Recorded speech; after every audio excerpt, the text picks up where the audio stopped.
But he reviews this place called Cupbop, right? You see that?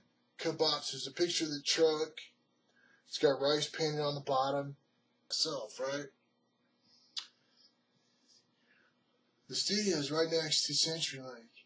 Cupbop pulls up there, and I was gonna do a review on it. See, there's CenturyLink right there, and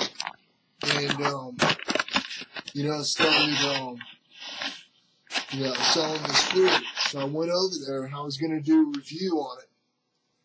So